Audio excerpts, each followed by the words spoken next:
film that's beginning with an interview, a film. It's an interview of Carlton Olson, our founding pastor, by Bob Olson.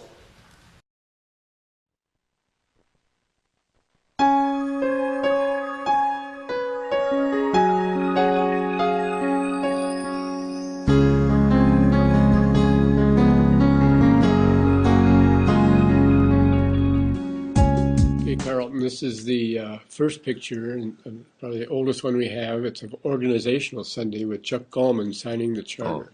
Oh, okay. I mean, it's the Charter Sunday. Charter Sunday.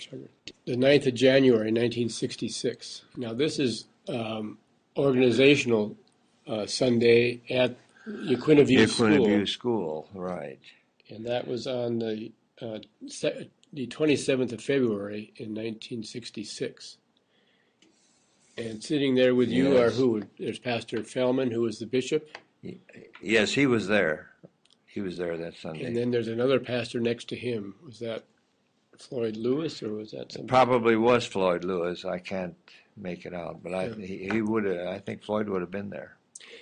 Do you know how many people were there? It looked like a pretty big crowd. Some over 100. Uh-huh. This is a photo of the Seventh-day Adventist Church in 1966, which was on Highway 20 and what? Coos Street. Coos Street. So now there's some businesses there. I think maybe it's the mattress place. The mattress store is there, and of course they've taken down the bank because there was a high bank there, as you can see on this picture. Right. And the church was up on the top of that. And they had a school behind the church, which you can't see in the picture. But that's where we, at our Sunday school, we had classes in their school, and they allowed us to use one room of their schoolhouse. It worked well because the Seventh-day Adventists have their services on Saturday, and we have ours on Sunday. The next picture is a picture of Pastor Carlton Olson by the altar in the Seventh-day Adventist Church, probably on one of the first Sundays. Yeah. Now here's a picture of Sunday school children at the Seventh-day Adventist Church. Now this was not in the school building. No, this is in the actual church, I think. Yes, they met there. As an assembly, they met first, and then they would go over to the school building. The person that I recognize is Marge Olson in the picture. The rest of the people I don't know. Well, she was one of the teachers. Early teachers, that's right. Yes. Now we're in the Seventh-day Adventist school building, again with a Sunday school class. Yes. And I'm not sure of the people in the picture. I don't. But this was all in 1966. Now here's choir practice at the Seventh-day Adventist Church, and in the photo are Jerry Ann Olson at the piano, David and Rachel Hagfeldt, Marge Olson, Twyla Olson, Betty Chose. Here is Bob Sandsmark directing probably a junior choir. They look like they're 12-year-old, 13-year-olds or something. And new members joining Atonement Lutheran at the Seventh-day Adventist Church in 1968.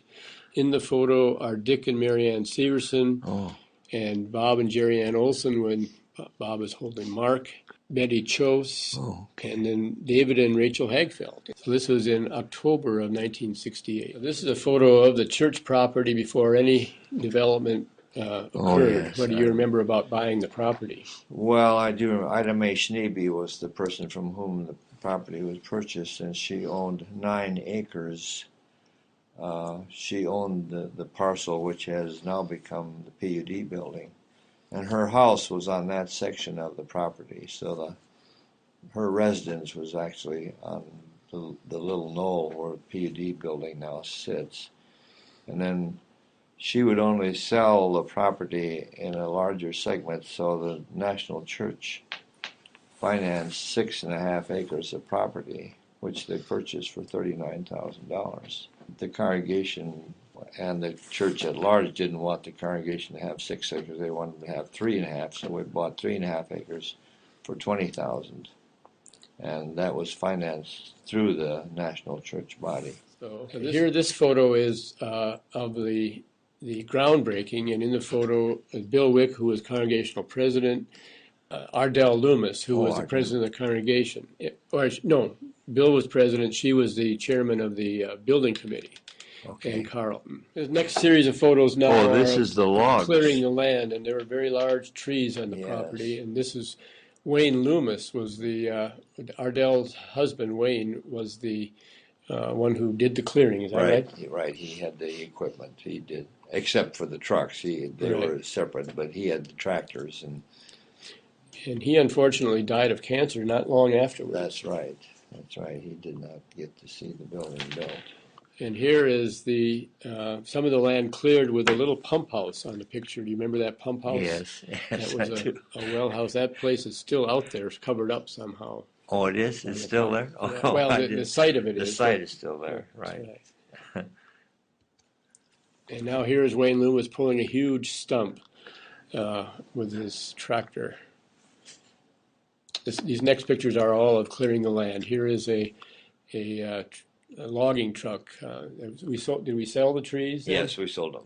Yes, some I forget who bought them. The last name was Christensen.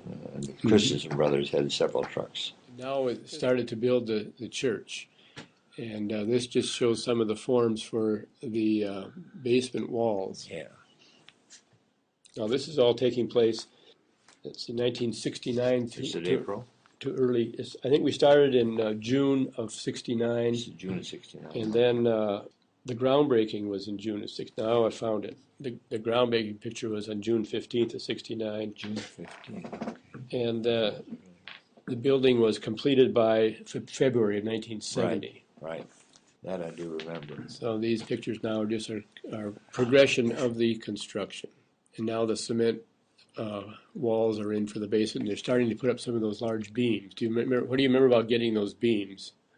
Well, all I do remember about them is that when they were hauled here, and then the contractor didn't like to have to deal with them in the shape that they were in, and yet wanted to make sure that they were certainly stained before they went up, because they were put together on the ground and then lifted, so that each rafter went all the way from the top of the roof to the basement.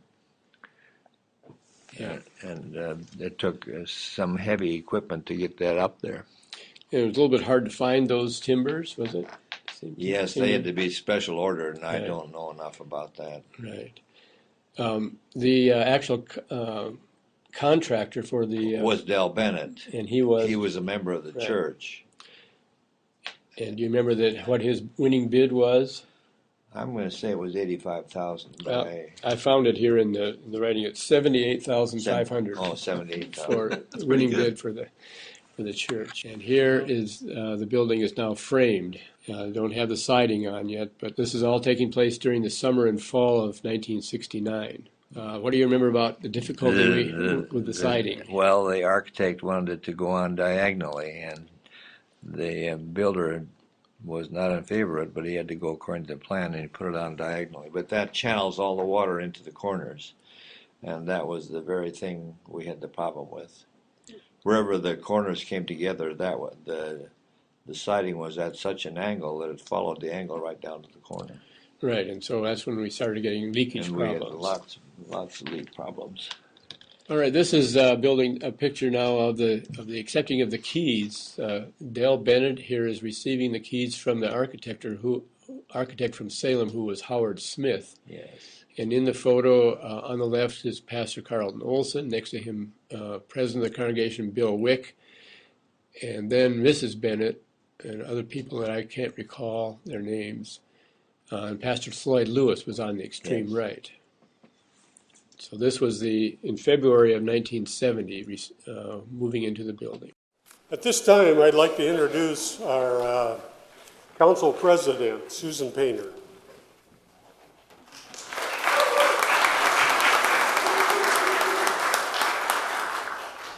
Thank you. It's been my honor to serve as council president for the past year, and I'm told that I'm the presumptive nominee for the next year.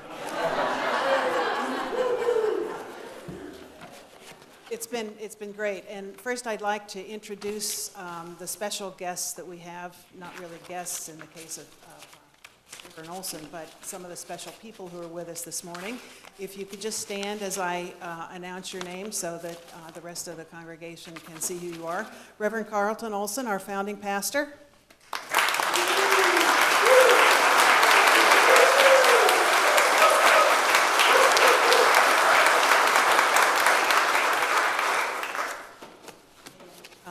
Keith and his wife, Kathy Eggleston Swenson, our special organist.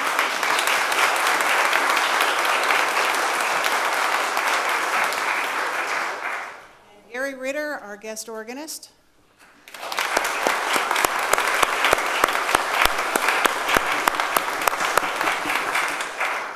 Twyla Olson.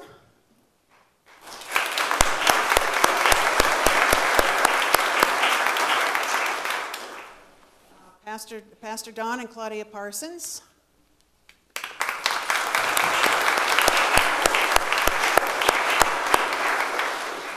Bishop Dave and Gretchen Brower-Weekly.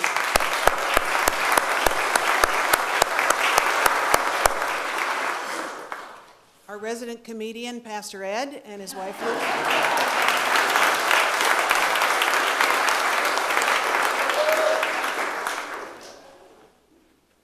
What a wonderful day, and what a great church, and what a wonderful congregation this is. I was thinking as we drove in from Portland on Friday that Atonement is the first church that one encounters when one gets to Newport. And over the 13 years that I've been a member, I've been thinking about some of the wonderful things that this first church in Newport, geographically, has been doing as leadership and ministry in the community. And I'd like to share just a few of those with you. We give out Christmas, Easter, and Thanksgiving food baskets to the needy every year. We've hosted silent movies as fundraisers for the youth and as gifts to the community. We have a beautiful play structure that's utilized by lots of community groups and a preschool right across the street, whose children come, about 60 of them every week, and use our play facility. We have a basketball court that's in regular use. We support our local food pantry. We give out prepaid food cards and occasional hotel money for needy people. The health ministry team provides health forums, education for the community, a melanoma screening, some teaching in CPR. We are members of our congregation assist with the Stone Soup program once a month. And last but not least, we're the founders of Randy's Feed and Read. It started with Keith and his late wife Georgine's contribution in memory of their son Randy Swenson, who was a member of Atonement for a while, a wonderful leader and singer, and he passed away in 2007. Keith and Georgine started Randy's Feed and Read, which is a monthly opportunity for needy families to get together, have a free meal, and have their children get some help with homework and reading. So these are wonderful things, just a few of the wonderful things that we've done over the past 13 years that I've been involved with Atonement. We have a beautiful building and a nurturing community of faith, a loving group of people. We reach out with God's love and will continue to do so. As we're told in Luke 12:14, "For unto whomsoever much is given, of him much shall be required." Much is required of us, and I urge and encourage all of you to join me in continuing to reach out with God's love, to give, to love, to welcome all, and to be part of this wonderful church community. Thanks very much. Enjoy.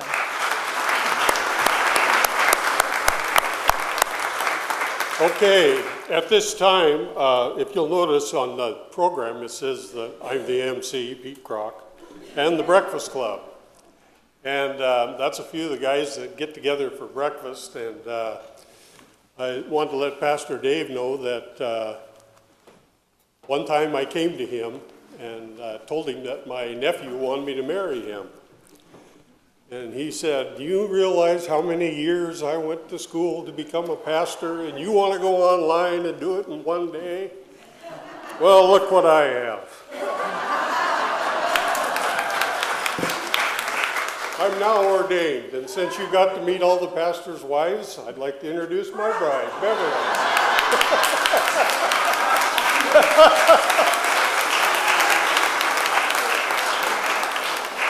Well, we have this breakfast, men's breakfast on Thursday morning, and there's a few things we study, and one of the things we learned is if your 5-year-old comes home and recites the Old Testament book as Genesis, Exodus, and ludicrous, you might be a Lutheran. And to introduce some of those guys that go to that breakfast, Paul up there in the choir, I think you have something you learned there also, right? Both Pauls, either one, go ahead. Okay, I found out that you might be a Lutheran if you ask if there's communion wine that tastes like beer. And you also might be a Lutheran if when you come to church on Sunday and you discover the only empty pew is the one up front, you do the only logical thing. You volunteer to become an usher. And Jim Lynn, you're somewhere here, aren't you? You come to our breakfasts.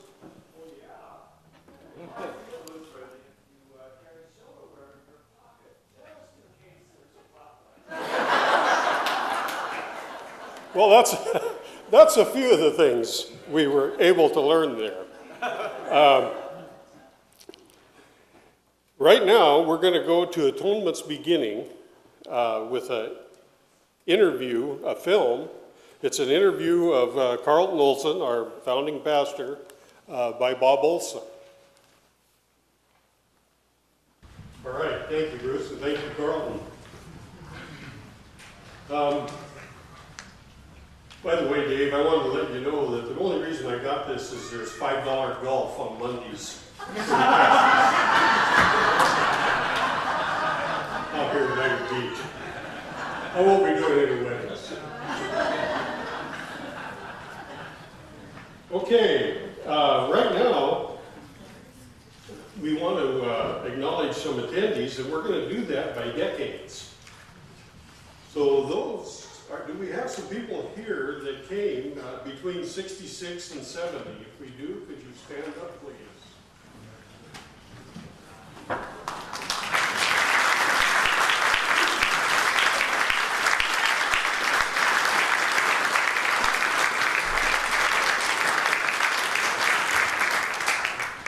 Very good, thank you. And now let's try 70 to 80.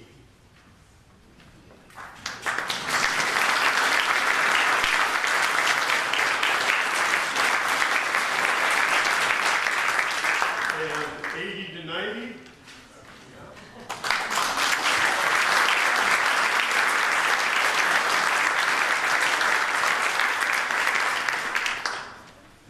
To 2,000.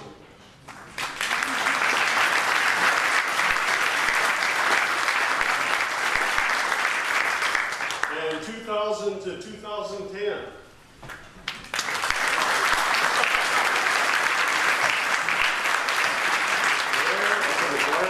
All right. And then 2010 to today, 2016.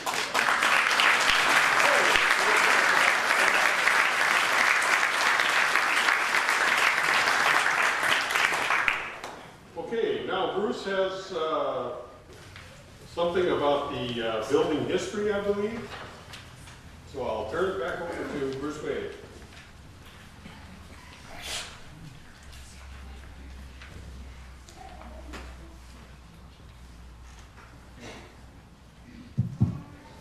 I'm there.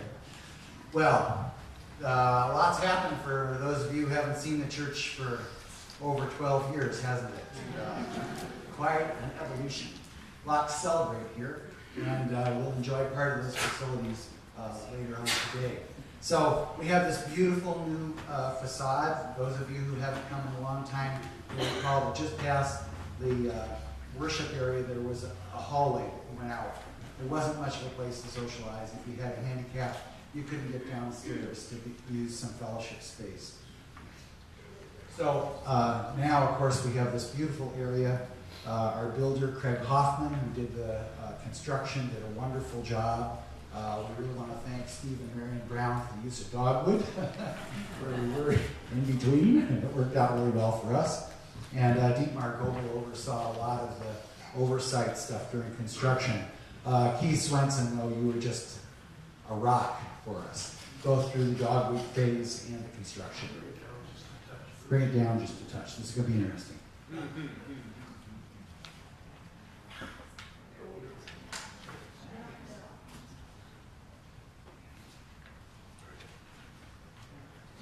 All right, we'll see if that works. We came back to the remodeled church in November of 2004 had a wonderful procession down Highway 101 from Dogwood. Next, please. The new building has lots of wonderful features, including signs directed to a fellowship area. Quickly, if you're handicapped, we can get to all the areas of the church now, either by driving or walker, or we actually have a chairlift on the stairs, which is wonderful. So we have accessibility to both levels.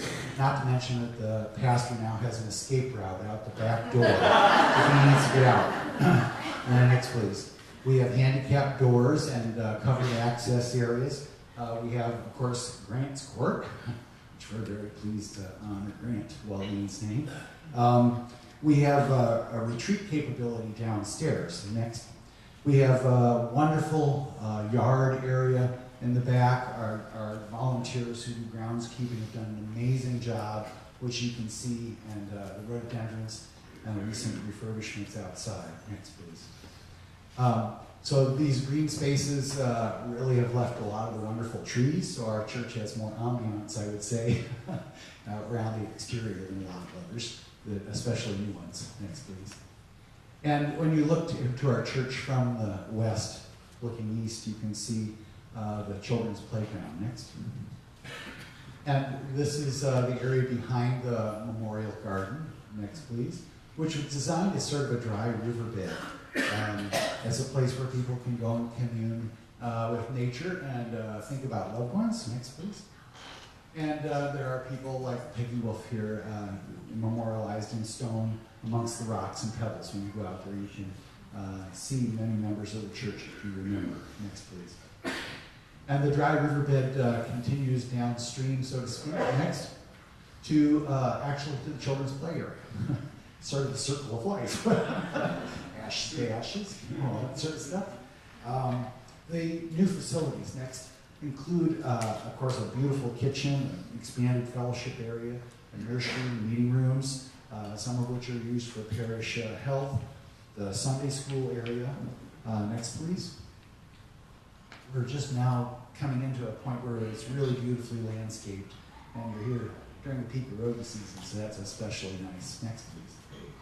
And we've left some things for some of the local tenants that have been here longer than us. The tree out there now has 9 different woodpecker homes in it. Next, please. And again, the rhododendrons, beautiful addition. Next, please.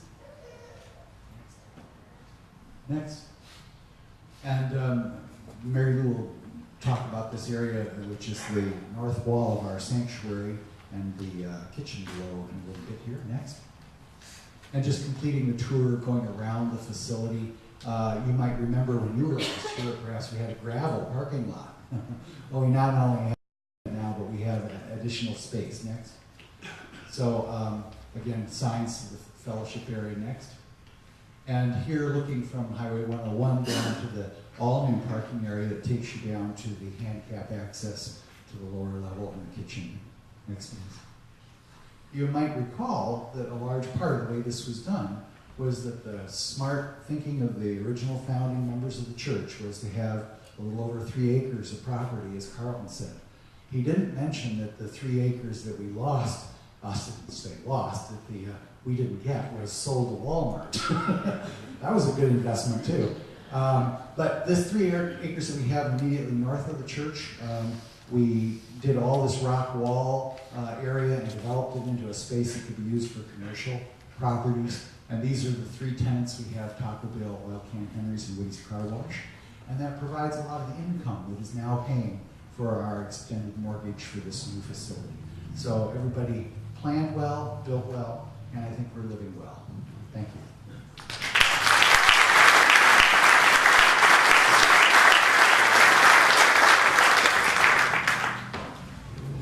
Okay, Mary Lou has some words about the signage, maybe, is it? It is. And also, if you'll notice the picture of the banner in here, and the one we had up here, she's also responsible for that.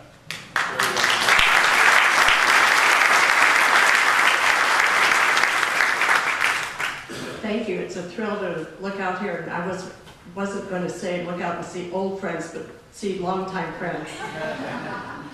In honor of our 50th anniversary, we're working really hard to improve our exterior signage. The cross in the berm area has rot, and the reader board has really seen its better days. The city ordinance now allows us only one sign, so we're going to combine the two.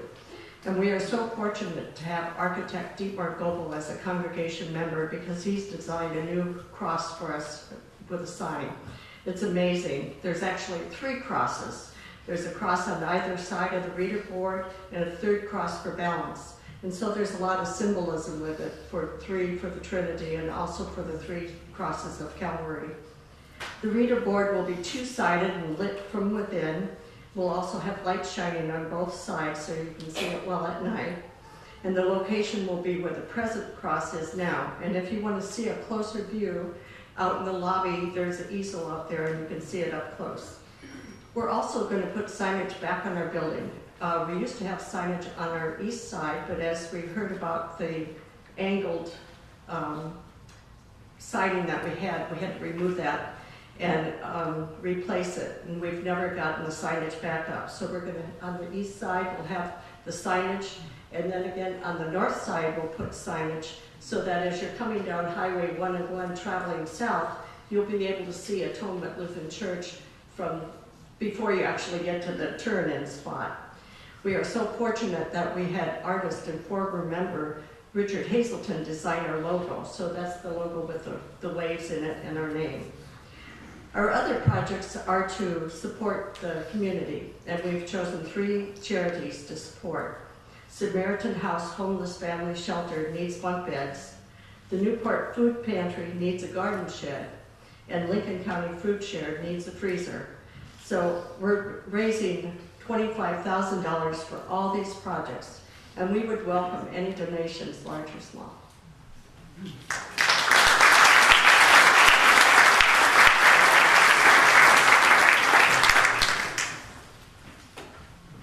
Thank you, Marion. And for those of you who don't know, Richard Hazelton is with us today, who designed that.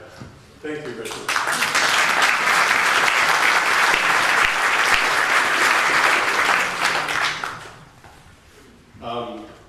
One of the other projects we had here at the church and was getting the organ. And I think, Twyla, are you going to give us, here you are, a little history of the organ. Twyla Olson. Okay. I'm trying to not be nervous about this because as anybody that knows me knows I'm pretty long-winded and I'm supposed to cut this down. She gave me 4 minutes. Maybe I can go up to 6. We'll see. So, cut me off, okay? But not until I finish the sentence. So I'm going to talk about the era of the fly-by-night organ company. And you can't talk about this organ without talking about Richard and Mary Pitts, who put the first pipe organ in Newport, down above the pip tie, down on the bayfront, and in 1966, I have some writing from her, so I know this, I'm going to read this, they found the organ that they really loved to skate to in pieces over in Tillamook. And it was in a shed there, and they skated at the Oaks Park skating rink in Portland, and they met and had their love affair there that began there. And so many years later, when they realized, there was a flood, so this organ had to be taken out of there, and so it landed in a warehouse. They started hunting for it. So they found it and brought it home, and with all kinds of help, this is the first part of the fly-by-night organ company, but they had many friends. And Daddy Dimples and Richard Pitts were both machinists. So this was something they were, that was the love of their hearts. So this organ came with 13 ranks of pipes, a console, 4 keyboards, and a full pedal board, a big toy counter, which had, horns and train whistles and cymbals and everything on it. It was a great organ. And neither of them played keyboards. So they were very generous with their organ because they wanted people to play it. And so in 1969, about the time that they got it all completed, Robert Stansmark, who was a charter member of this church, he was a grade school music teacher, and we called him Sansy. He was a character, I'll tell you, and wonderful. And he decided, he learned about this organ, and so he decided to begin giving field trips for the fourth graders, for all the fourth graders. And I got involved in this because I played, a little classical music, and then he brought a theater organist in to play theater music. So we gave these fourth graders, a good hour of learning about the organ, and it was pretty fun. We did that for about 6 years. So this led to an invitation from the Pitts, Marianne and Richard Dick, to be the last stop for the progressive dinners, which had started sometime before that, and were in the homes of, various people. We went around and I think we had about 5 courses. They were really fun and really, really great. So we got invited to have our last course at their house with the organ. So we had, this was around Christmas time, so we had dessert and punch, some pretty punchy punch, some of it, and lots of music. We just were boisterous and had the greatest time at that, with this organ, and put all the tremulants on, and it was truly a silent movie organ. And by the way, we did silent movies with the kids too, some and then because we had the people play it. Okay, thus comes the beginning of this organ that we have here, this beautiful organ, its very beginnings. Dick Pitts then was highly interested when he realized that this church was interested in having an organ, and some of us, well, Carlton and I both came in already, having organ interest, and a bunch of other people did too. 2 minutes, oh gosh, that's helpful. Thank you so much. Okay, so anyway, so I might read this more. So he got interested in helping us find an organ for our church, and Carlton joined him on several exploratory trips, which they had an awful lot of fun together, just to see what was out there. Not because we thought we could have an organ right away, but because, we're dreamers and we had vision. Amazingly, they found this old theater organ that was once in a silent movie theater in Sheldon, Washington. And it played for silent movies. And it had been sold to the First Baptist Church in Corvallis and used there for many years. And they had, of course, by that time it didn't have any of the toy counter, with all the horns and stuff. But they used it for many years, and they were ready to buy a new one. Their church had grown. They had a lot of musicians in that church.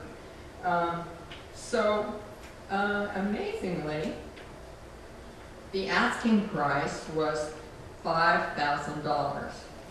Now, we were kind of poor at that time, so $5,000 seemed like a lot. And I remember Clayton Ofer saying, well, who's going to play it? I mean, he said, are you the only one that's going to be able to play it? Because he didn't even know what they were. I don't think he knew it had a keyboard or anything, So anyway, the one we got to begin with had 2 keyboards. So the hitch was, 5,000 is pretty terrific for pipe organ.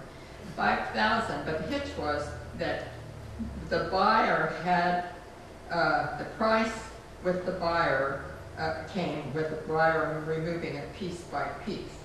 Every single part of this organ, some located 3 floors up, narrow stairs in the Baptist church, being placed in trucks we provided the manpower from members and friends and hauled into the church intact. Jeez, okay? He's getting me down there now.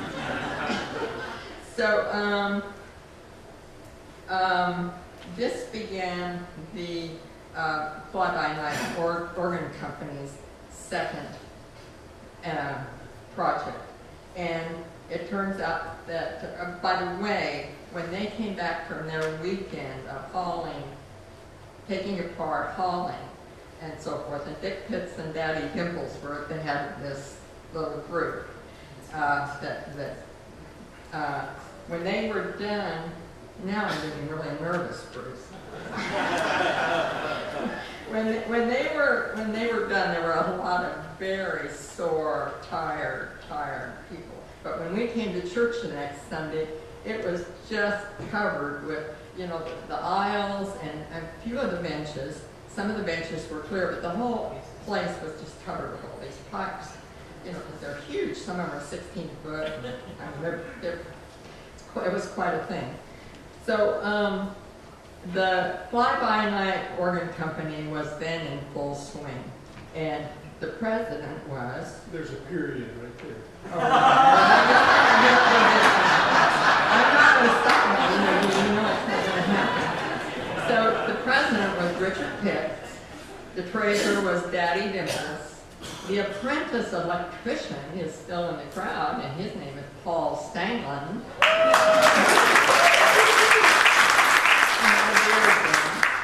And the carpenter was Dick Person, and that family is. And so we had. This is the best part. We had a fabulous party when the organ was completed in 1972, with a big, colorful banner that was about 4 times the size of that, hanging up there, and it had Fly-By-Night Organ Company on it, and we had a silent movie, we had theater music, a silent movie with popcorn and singing, and then later downstairs there were ice cream sundaes, banana splits, and toppings, all the toppings that you can imagine. Okay, I'm done now. Especially, but you don't want to miss out on the memorable skit where they took some sheets and made a little room, a hospital room, and etc.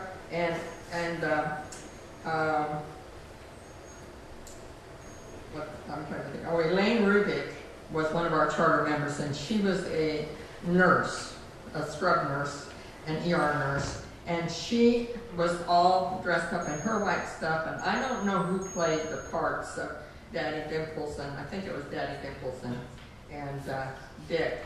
I kept thinking maybe Carlton was up there, but I'm not sure about that. So anyway, she was taking, they're in their old age now, and they have rocking chairs. The two of them are rocking together. And so they're, of course, trying to get her to sit on their lap, and it was just hilarious. It was very, very funny. I can't describe it properly. So at the very end of the program, this is the punchline now. This is the punchline. All right. Are you going to let me? Yes. I may have 2. Okay. So at the end of the program, Richard Dick Pitts, who just adored this organ, he just loved listening to it, he got up to speak and said all kinds of lovely things about everybody. And then he asked Carlton to come up and stand with him because he had a presentation, because he had not received a dime for anything that the Fly-By Organ Company had done. And he presented him with a bill payable upon receipt for $1. And it hung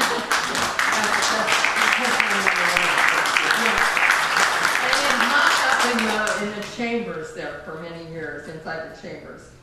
So I have just a kind of a closing sentence. I believe that pipe organs are entities who have personalities and respond to love. This one was resurrected from its silent movie theater days in Shelburne, Washington.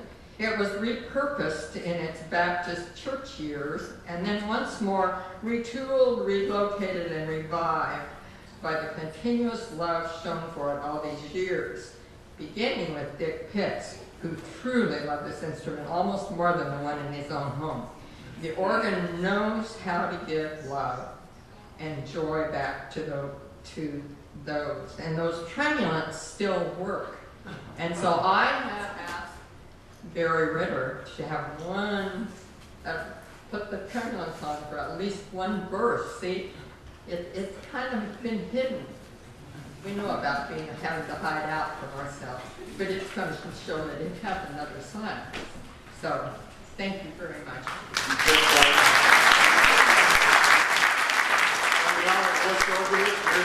Will play How Great Thou Art, and that's printed in the bulletin. And the tremulants will come on verse 2. Oh,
with us today. Pastor Mitch is back east. There is letters in the program from the pastors, and Mitch has written one that we have printed in there that you can read. And we also had a intern here, Pastor Travis Larson, who is now in Pendleton. And Pastor Larson sent us this note. Atonement has a special place in my heart. It was such a blessing to me and my family at the beginning of my pastoral journey. The support and kindness shown to me as an often fumbling and awkward intern set me on a path of confidence and joy in my work. It was also a wonderful place for me to begin to grow my family and introduce Katie to what it looks like to be part of a loving faith community. Atonement Lutheran Church was truly the place I needed to be, and I thank God for the blessing it has been in my life. I hope and pray for another 50 years of joy and blessing in Atonement's future. May God be with you all. In Christ, Pastor Travis Larson and Katie, Claire, Ben, Sam, and Nick.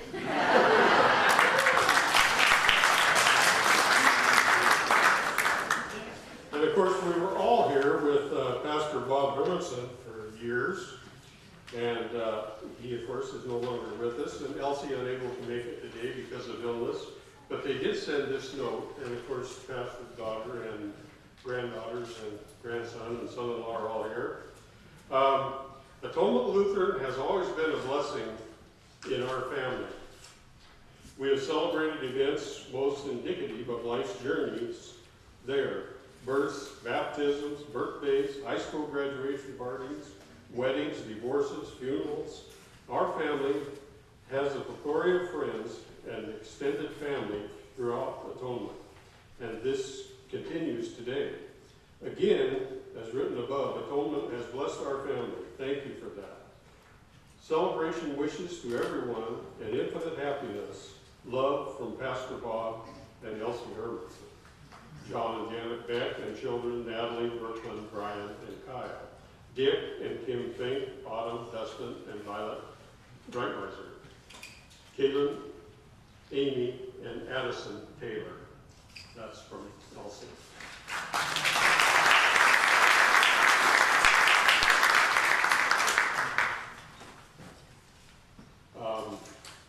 I did highlight a couple things in Mitch's letter. It's in there where you can read it. He said, "Greetings to the Atonement family, my dear friends and fellow partners in the gospel of Jesus. Happy 50th anniversary. I was honored to serve Atonement for most of the 1990s, 93 to 2003. For a kid who spent the summers on the beaches of Lincoln County, the opportunity to live and serve Jesus at the beach was a gift from heaven. I grew up in Portland, went to college in Spokane at Whitworth, and graduated from Luther Seminary in St. Paul, Minnesota.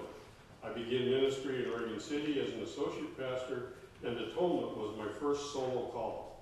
I remember how patient you were with me as I learned the ins and outs of ministry and made every mistake there is to make. Since my time with you, I have served congregations in Lebanon, Oregon, Everett, and Des Moines, Washington, and now currently in St. Mary's County, Maryland. In 2006, I met my best partner in life, Pastor Shannon Anderson. We have shared adventures, ministry, family, and personal joys like sailing, the beach, and raising kids together." That's part of Mitch's letter. And like I say, that's in there where you can read it. So I'll leave that to you because you all get to take these with you. I hope you know that. And I thought, what a great idea for a bulletin. All the pictures you can look at during the sermon.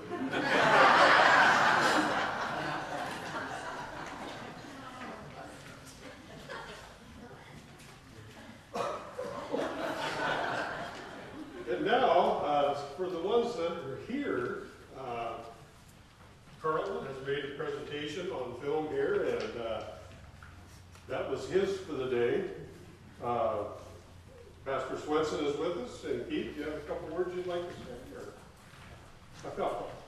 Excuse me, Peter? Huh. Oh, yes. One thing before we do that, I just about forgot, and I have that in my notes. We have to sing another song. And birthday to Pastor Carlton Olson. Can we tell him what it is? 93.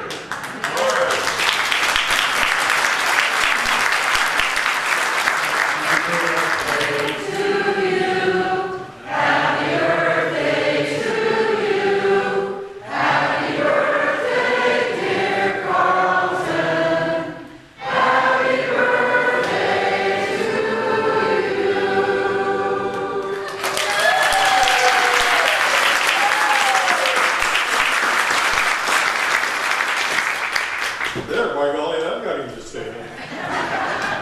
Okay. Yes, you may. They have signs in case I go too long. I just want to say that I was only here about 2 years, wasn't it? Something like that. But I brag about this place all the time, and that's really true. And I always say it is among my top 3 favorite churches in the world. I mean that, and people know I'm serious when I say that. You know why? Because in this church, unlike so many others, you actually like each other. You do. I mean, that's rare anymore, you know? But in addition to that, you know, you are such a positive and congregation that goes along with new things, and you don't gripe. And while I was here, you know, I went to the first meeting. It was a day after I arrived or something, and it was the building committee. I said, what are you going to build, you know? And so they said, well, we were going to remodel the church. And so I thought, what did I get myself into? But such a joy to work with all of you, and I do mean all of you. So we planned it, we built it, and we made a huge entrance with a parade, as you heard. And that was just splendid. You folks are wonderful, wonderful. And, you know, not too many people can go through that, not too many congregations can go through that whole process, including paying for all the furnishings and all that sort of thing, without conflict. And you had none, to my knowledge. So let's give you a big hand.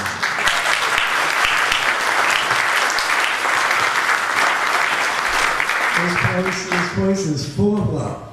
And so far as I can see, you live your mission statement, reaching out with God's love, because it's there and you use it and you love it.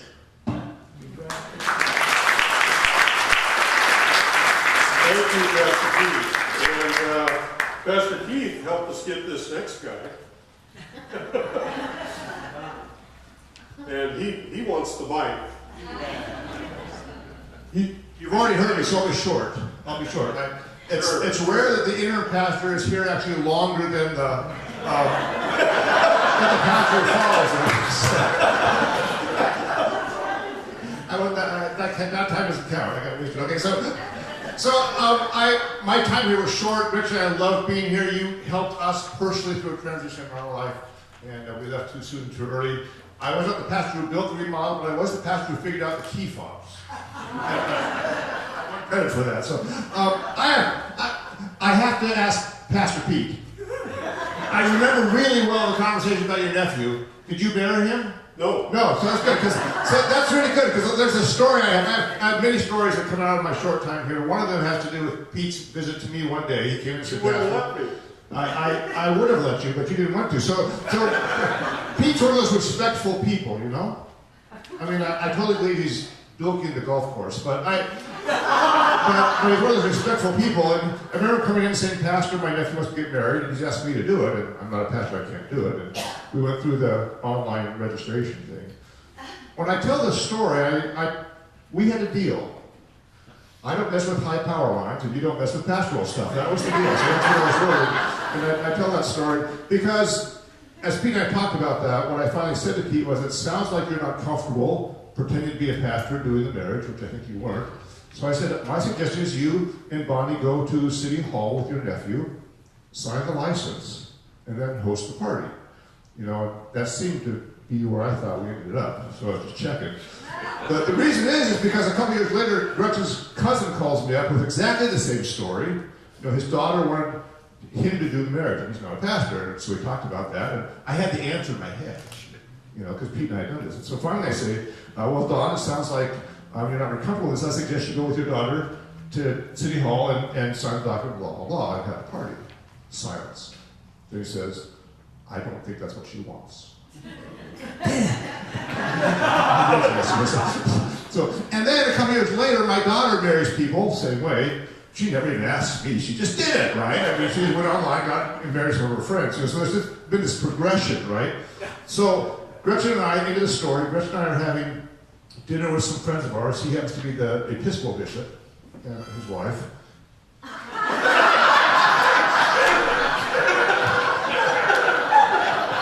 And Twilight gets 6 minutes.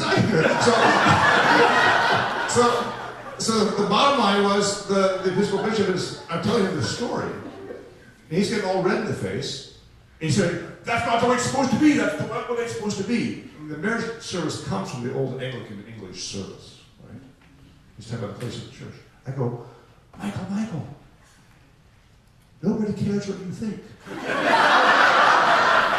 That's the point. That's the point. So I'm glad that Pete rocks, but I'm really crushed that he's now a pastor. So thank you for Gretchen and me both for our time with you, for getting us repointed and reoriented, for carrying on the ministry, and it means a lot to us to be here. Thank you.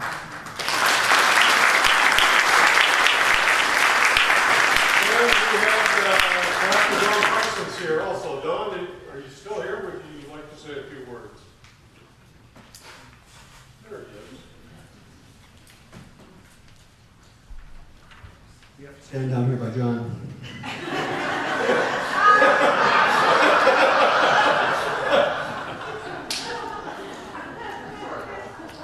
I can handle that really easy. Claudia and I were having dinner one evening with Bishop Swanson, and as we got together, we had gone through a kind of a very catastrophe issue with one of our pastors up there who passed away under the surgeon's knife and doing some brain surgery. And anyway, I had spent several months with that congregation there, and it wasn't long after that he said, Don, he says, would you like to get back to the ocean again? My first call was Port Orford, and then a combination of Port Orford and Gold Beach, the two of them together.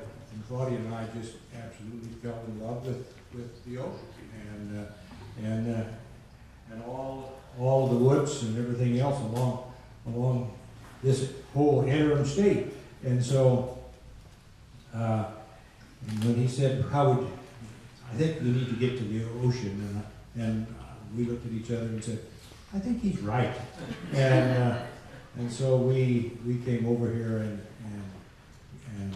began to get involved with your congregation here and with Travis, and that was a wonderful. We were here for 11 months now, and Travis was just a joy to work with, and that was a really great time. And there was one other dimension to growth in this congregation that I hadn't run into for quite a long time, and that was the fact that there were more and more adult people who were wanting an adult Sunday school class, and it was about that time that one of our pastors over in Hood River had discovered a very, very effective adult class over there, and it was done through a pastor back in the Chicago area, and what it really amounted to was a pastor who was kind of his own 30 seconds, right? His own actor, and acting out just common, plain issues that face the church and people who are unchurched in a variety of ways. And he developed that, and those things lasted like 12 minutes long. And so I looked at those through the computers and everything, and I was just amazed at what was coming out of that. And so we introduced that to the adult class, and I was curious, because this is a pretty high, smart congregation with all kinds of wonderful adults here. And that was, the response was just wonderful. And, 30 seconds. yeah. And anyway, that was one of the real joys of working with this congregation as well. The fact that we're here is also indicates that we do dearly love the time that we were with you, and gift to us, maybe a little gift to you, but much more so for us.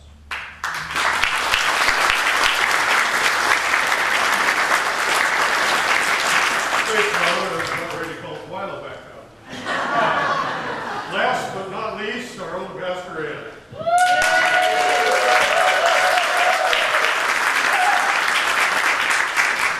I've been told by several sources that you've already heard way too much from me today, so I do have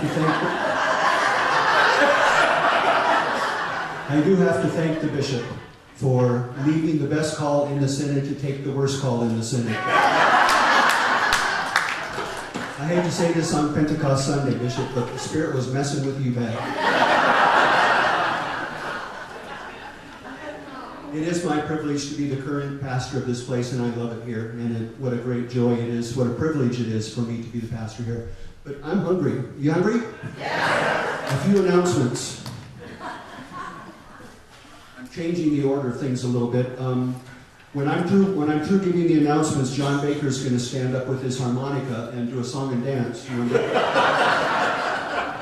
going to read a poem that he's done, and then we're going to listen to the choir sing a closing song, and then we're going to do something that's not in the program. We're going to take a family picture. So everybody from about here down can stay where you are. You'll stand up and you'll face the choir loft. Everybody else is coming down front, and they're going to take a family photo from the choir loft, okay? Following the picture, then Bishop Dave, you'll stand over by the podium there. You're going to do a closing prayer and a blessing for the meal. And then we're going to go downstairs to eat. Now what we would like to do is we'd like to have half of you take the typical route and go down the stairs there. But the other half we'd like to have, since it's not raining outside, what a beautiful day, we'd like to have you go outside, go around the building, and go through the door over there. And you'll go down the left side of the fruit aisle. The ones going down the stairs will go to the right side of the fruit aisle, and hopefully we'll all get to eat before midnight. The last thing I need to do is, well, there's two things I need to do. First, this has taken hours and hours and hours and hours of planning, and I would like all the people who were involved in that to stand up and receive your due applause.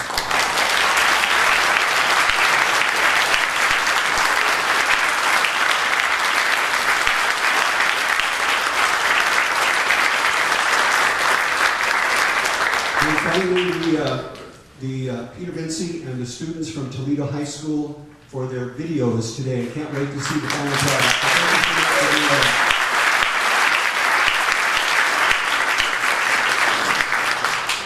For those of you that can't make the walk, I'll be running the chairlift out there on the stairs, and I'll behave.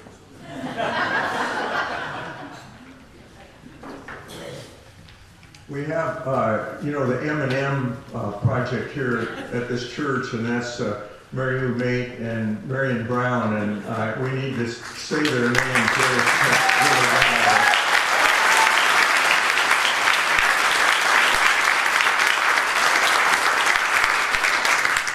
I imagine you could imagine how much fun it is to time pastors. That's the first time I've ever been able to do that, and I've never enjoyed anything quite so much. In Bishop Dave's sermon today, he talked about, I guess it's the changing of paradigms, or life moves on. We don't know exactly where it's going. But I think most people really are searching for a church home, and I think they look at that metaphorically, and I think they look at it literally. And so I was, in this little short poem, was trying to examine, one thing that I've learned, I don't pay attention to Bruce Mate before, and why should I now? But anyway, I'll just read the poem that I wrote. A church home. A church is not a cave or a hiding place, nor a cherry tree or an oak, but a motion towards center and a pull in the human race. Not a fall from grace, only the motion against separation. Two sat together over coffee and cake, strangers, discovering each other, and that they came from the same town. A small connection and a glue that knows no apart and accepts the joy of the heart. A church is not a blossom, nor is it the fruit, nor an acorn or the tree. And the reader board on the highway says, all are welcome, and means it. That, after all, is the church of the heart. Thank you.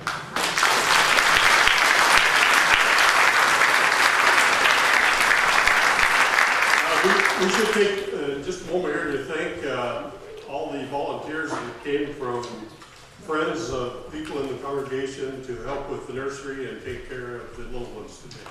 So thank them for that.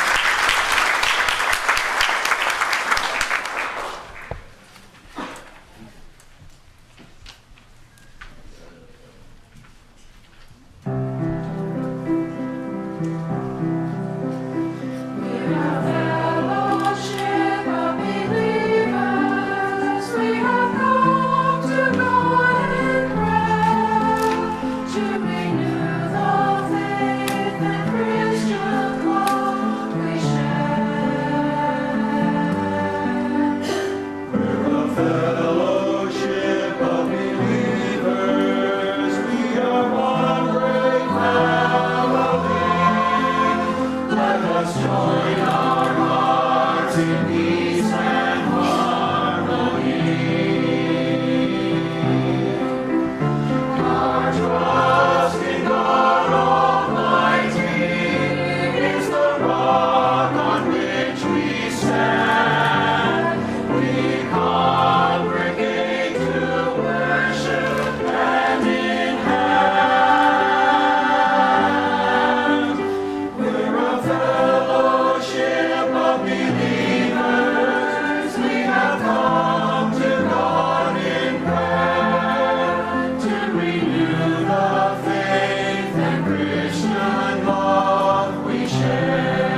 So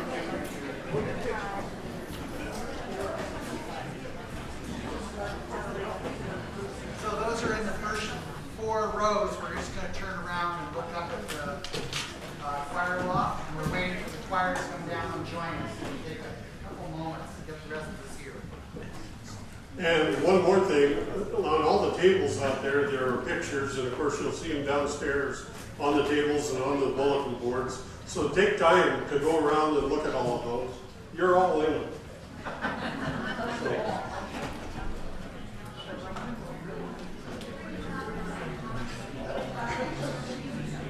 Also, there are albums on the tables that have the different family pictures of them in there from different families in the church. So, yeah, look at it all. It's all good. How are we, cameraman? Do we need to bunch up or? Everybody squeeze towards the Squeeze together. I know it's a Lutheran church and this is the front.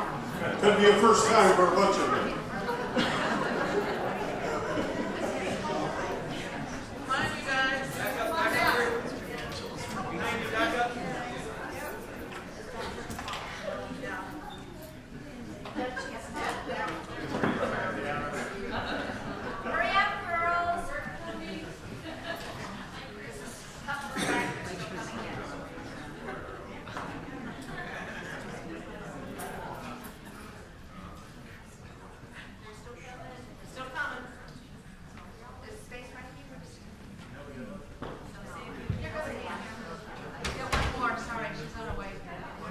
If you can't see the camera can't see you.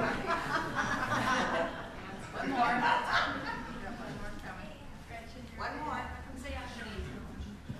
Everybody ready? The word is ludicrous. It's called lunch.